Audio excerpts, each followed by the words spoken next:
तर आज आपण पाहणार आहोत भाजपचे नवे राष्ट्रीय अध्यक्ष नितीन नवीन यांच्याबद्दल. नितीन नवीन जे फक्त 45 वर्षांचे आहेत, ते बिहारमधून 5 वेळा आमदार राहिलेत आणि आता ते भाजपचे आत्तापर्यंतचे सर्वात तरुण राष्ट्रीय अध्यक्ष बनले आहेत. विशेष म्हणजे त्यांची निवड अशा वेळी झाली आहे जेव्हा पक्ष खरंच खूप मजबूत स्थितीत आहे. ओके, तर ह्या निवडीचे 3 मुख्य मुद्दे आपण समजून घेऊया. पहिलं म्हणजे त्यांना थेट पंतप्रधान मोदींचाच पाठिंबा आहे. तुम्ही बघा, पदभार स्वीकारताना मोदींनी नवीन यांना चक्क माझे बॉस असं म्हटलं.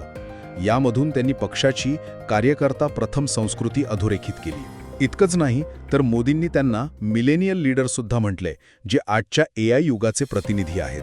दुसरा मुद्दा आहे त्यांचं संघटनात्मक कौशल्य. नवीन हे राजकीय घरातून आले आहेत, पण त्यांचं खरं कर्तृत्व दिसलं ते 2023च्या छत्तीसगड निवडणुकीत.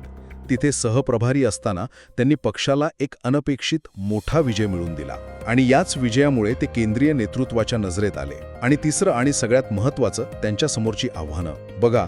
लगेचच पश्चिम बंगाल आणि तामिळनाडूच्या विधानसभा निवडणुका आहेत. त्यानंतर 2029च्या लोकसभा निवडणुकीसाठी पक्षाला तयार करणं. आणि ही निवडणूक सोपी नसेल, कारण ती मतदारसंघ पुनर्रचनेनंतर आणि महिला आरक्षण लागू झाल्यावर होईल.